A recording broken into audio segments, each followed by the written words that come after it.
आज फिर ये मौका दिया है कि मैं अपने भाइयों की खिदमत के लिए यहाँ मौजूद हूँ और आप सबको भी मैंने इसमें शिरकत की दावत दी थी।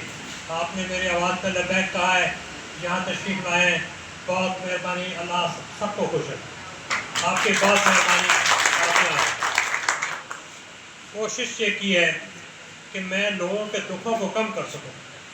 जब से इस बल्दियाती इलेक्शन में इम्तियाज़ आया है, जब से ये कोशिश कर रहे हैं कि किसी का दुख बांट सके। इन दुखों को बांटने के लिए दोस्तों से सलाह मशवरे के बाद कोई ना कोई कदम उठाते रहते हैं। पहले ज़ुकात के टाइम पे लोगों को राशन देते थे, फिर अभी ये महसूस किया कि वो थोड़ा राशन होता है, 1 महीने में 15 दिन में ख़त्म हो जाता है, फिर लोग वैसे के वैसे। किसी आदमी को 1 को 2 को 4 को हम मुस्तकिल रोज़गार दे सकें कि वो अपना घर चला सके। पिछली दफ़ा भी हमने 10 आदमियों को इस स्कीम के तहत ठेले दिए थे, कुछ सामान दिया था। आज अल्हम्दुलिल्लाह एक बार फिर यहाँ मौजूद है, 10 आदमियों को आज ठेले दे रहे हैं, उसके साथ उसका सामान भी दे रहे हैं जिसको बेच के अपना रोज़गार कर सकें। यह तकरीब कराने का मकसद क्या है? इसका मकसद ये है कि मेरे मोहल्ले में, मेरे शहर में बहुत सारे लोग ऐसे हैं जो साहिब हैसियत है। मैं कुछ भी नहीं हूँ, मैं ज़रा भी नहीं हूँ, मिट्टी भी नहीं हूँ, मिट्टी का भी पाउडर लगा लो मैं वो, मुझसे लाख दर्जा बेहतर खड़े हुए हैं, जिनके पास दौलत के अंबार लगे हुए हैं। उनको दावत देता हूँ, उनको जगाता हूँ कि तुम भी उठो, लोगों की मुश्किलों को आसान करो, अपने इस दौलत में से कुछ ना कुछ इन गरीबों को दे, किसी न किसी का रोज़गार कर दो, एक बंदे का भी कर दो तो बहुत दुआएं मिलेगी तुमको। उसके अजीज़ों का, उसके बच्चे आपको दुआएं देंगे, मेरे लिए भी अल्लाह करेगा, कोई ना कोई दुआ करेगा। इसी नीयत से ये किए। इस मोहल्ले के मसाइल के लिए भी जितनी मुझसे बन पड़ा है मैंने कोशिश की है।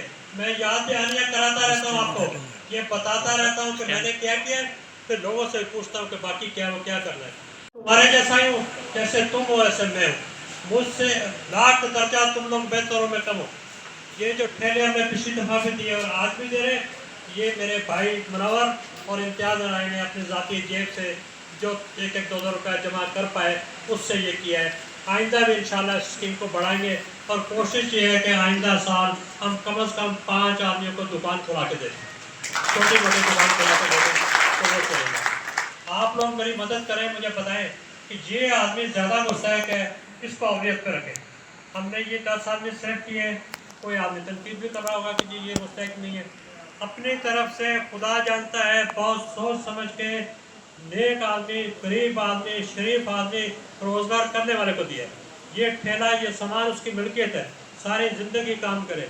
एक बात उनसे कहिए कि अगर ना कर सको तो ठेला मुझे वापस कर देना, किसी और भाई के हवाले करते हैं। जैसा मेरा हाल है मैं तुम्हारे साथ शामिल हूँ। मैंने इस मोहल्ले के अंदर 19 पोल लगवाए, 19 पोल। ये चैलेंज है बाकी काउंसलरों के लिए, कोई अपने मोहल्ले में 1 पोल लगवाए। 2 ट्रांसफार्मर 100 वाले थे, उनको 200 का कराया, 2 100 के नए लगवाए। ये चैलेंज है बाकियों के लिए, कोई करके दिखाए।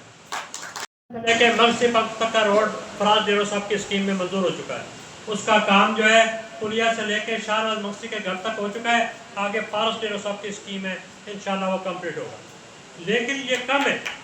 आज मैंने फारस डेरो साहब को, फराज साहब को, फिदा हुसैन साहब को, सबको दावत दी थी।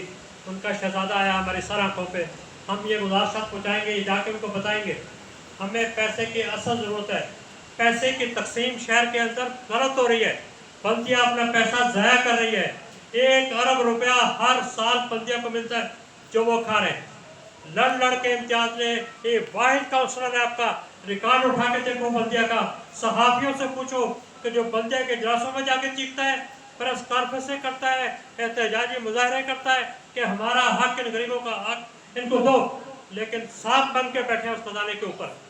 2 सालों के अंदर अब जाके बल्दिया ने 50-50 लाख का काम कराना शुरू किया है। हमारे हल्के में भी ये जो रोड वाली गली बनी है, एक खड्डे वाली गली भी नहीं। लेकिन सबसे ज़्यादा ज़रूरत हैदर शाह कॉलोनी की है।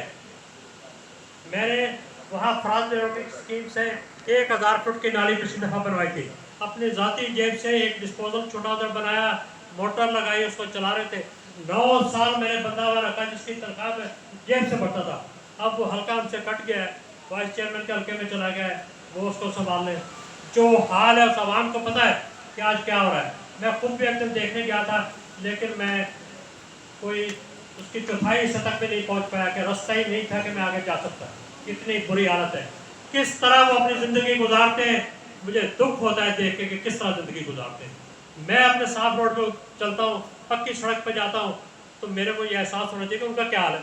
मेरे घर के सामने सुबह शाम मेरे को नजर आते हैं, खुदा ने मेरा गिरबान से पकड़ के पूछना है, जूते मारने मेरे को, तेरे घर के सामने से तूने आवाज़ क्यों नहीं उठाई। मेरे पास अगर पैसे होते मैं रात पड़ने से पहले तुम्हारा काम करके देता। मेरे पास इतने वसाइल नहीं है, मैं आवाज़ उठा सकता हूँ। और मेरी इंशाल्लाह कोशिश है, मैंने इलेक्शन में भी वादा किया था कि इस मोहल्ले की हर गली में पेवर लगेगा। आज भी कायम उसके ऊपर हर गली में पेवर लगवा के दूंगा। मैंने इन रोडों के लिए अपने बड़ों के पैर भी पकड़े। किसके लिए? इस आवाम के लिए जिन्होंने मुझे वोट दिया। आप वोट देके घर पे बैठे हो, मैं पकड़ रहा हूँ लोगों के पैर कि खुदा के लिए इस आवाम तकरीब में इनको ये रोड दे दो, इनकी नालियाँ दे दो।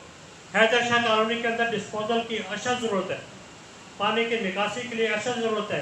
राणा टाउन का रोड नहीं है, लाइट मैंने अपने खर्चे पर लगवा के दिए, वहाँ पर रोड नहीं है। मेहरान टाउन में नहीं है, डोगर खुशहालपुरा में रोड नहीं है।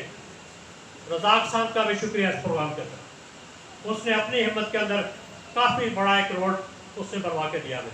वो काउंसलर भी नहीं है, वो यहाँ रहता भी नहीं है बेचारा, उसके भाई अजीज रहते हैं, लेकिन इस मोहल्ले से उसकी मोहब्बत देखो।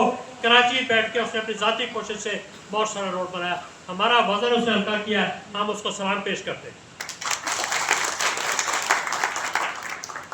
मैं अपने इन बड़ों के तौसुब से, सावर टेरो साहब के तौसुब से मैं चाहता हूँ कि मेरी आवाज़ फारस टेरो और फराज टेरो तक पहुँचाओ, बड़े साहब तक भी पहुँचाओ। ये आवाम क्यों आई है? ये इसलिए आई है कि हमारे परेशानियाँ दूर कराओ। तुमने वोट दिए थे, दूर कराओ। तुमने सूबाई असम्बली में वोट दिए थे, अब तुम हमारे मसले हल कराओ। हल आप लोगों ने करने हैं, मैं आपका यहाँ नुमाइंदा हूँ, इनकी बात अब तक पहुँचाता हूँ। आप मेरी बात पढ़ो तक पहुँचाओ। खुदा के लिए शहर को छोड़ो। शहर सारा पक्का बना हुआ है, पूरा शहर पक्का बना हुआ है, लेकिन उसी के ऊपर पेवर लग रहा है। ये इलाका जटिया पाड़ा, खैर मदकोट कच्चे इलाके हैं, वहाँ पर वो कच्चे का कच्चा ही रह रहा है। 3 करोड़ रुपए की हमको जरूरत है, 3 करोड़, तब जाके हैदर शाह कॉलोनी बनेगी, तब खुदाबख्श वाला रोड बनेगा, सतार काउंसलर वाली गली बनेगी, अनवर बलोच वाली गली बाकी रहती है, ये बनेगी। आप लोगों से वादा है इंशाल्लाह, जिस तरह से भी हो सका इसके लिए पूरा करने की कोशिश। हाजिर हो, आधी रात को भी हाजिर हो, किसी टाइम भी आके दरवाज़ा बजाओगे इंशाल्लाह मिलूंगा। जहाँ बुलाओगे तुम्हारे साथ खड़ा होऊंगा, फोन करोगे 24 घंटे खड़ा है तुम्हारे साथ। जो मेरा हाल होगा दाल रोटी में अपन सब भाई बराबर है, आप मेरे साथ हो, मेरा साथ है ना, इंशाल्लाह तुम्हारी ये तकलीफें दूर करेंगे। हैदर शाह कॉलोनी वाले काफ़ी बंदे यहाँ आए हुए हैं, मैंने उनको दावत दी हुई है। मैं आपसे वादा करता हूँ आपका रोड में बनाऊंगा, पक्का बनाऊंगा, पेवर का बनाऊंगा इंशाल्लाह, और डिस्पोजल भी बनवा के दूंगा। लेकिन दूसरी तरफ भी देखा करो, अगर कहीं तुम देखते हो कि अमजद के अंदर ये कमी है, ये काम हमारा नहीं हो सका, तो फिर ये भी सोचो कि दूसरे काउंसलरों क्या करके दिए, इस इलाके में भी रहते हैं, बाहर भी रहते हैं, उनसे पूछो। 1 करोड़ 60 लाख रुपए सुई गैस ने जमा कराया था कि जो कटिंग हुई है रोडों की बना दो, कोई रोड नहीं बना, सारा पैसा बल्दिया खा गई। हम रो रहे हैं, शहर के लिए कई जंगें लड़ रहे हैं, आवाम के लिए, इस मोहल्ले के अंदर जो जरूरतें उसके लिए लड़ रहे हैं, शहर के अंदर जो प्रॉपर्टियों में कब्जा आ रहा है उसके लिए लड़ रहे हैं। बेशुमार प्रेस कॉन्फ्रेंस की है, इजलास के अंदर बोल रहे हैं। मोहम्मदी चौक के पूरा जो नाका था वो बेच दिया, फराज टेरो साहब ने बच्चों का प्ले लैंड वहाँ बनाया था, उसको ख़त्म करके दुकानें बना के वो बेच दिए। बल्दिया के गेट के साथ 4 दुकानें बना के बेच दी हैं, स्टेशन नाका बेच दिया है, गदा गाड़ी स्टैंड बेच दिया है। अब नंबर आया है पार्क का, पार्क में एक दुकान बन गई है, आजमाइशी तौर पर उन्होंने बनाई है कि देखे आवाम का रद्द-ए-अमल क्या आता है। मैंने उसके ऊपर बयान भी दिया, आज फिर एहतजाज करता हूँ, सख्त एहतजाज करता हूँ। खुदा को मारो, जो इक़्तिदार पे बैठे तो मर रहे तुमने खुदा के पास मर के जाना है। बहुत बुरा तुम्हारे साथ हुआ, अभी तुम ताकत के नशे में, तुम लूट रहे हो शहर में, और ऐसा लगता है कि अगर 2 साल मजीद रहते ये अगर ये गुजार गए तो बल्दिया का 1 इंच भी शहर में आपको नहीं मिलेगा, ये सब हड़प कर जाएंगे। मरना नहीं है इनको, खुदा को जान नहीं देनी। ऐसे लगता है रात दिन एक और एक हम लूट के खा जाए। कल गवर्नमेंट को प्रोजेक्ट देती है कि हम आपके शहर को अस्पताल देते हैं, हम आपके शहर में एक स्कूल बच्चों का बनाना चाहते हैं, बच्चों का बनाना चाहते हैं, बल्दिया के पास जगह ही नहीं होगी कि कहाँ वो बनाएगी। ये दुकानें बना बना के बेच बेच के अपने लोगों को नवाज रहे। आप लोग भी आवाज़ उठाओ, मैं भी आवाज़ उठाता हूँ। दूसरी तरफ मनशत का जोर है, पूरा शहर पूरा ज़िला इस वक्त मनशत के लपेट में है।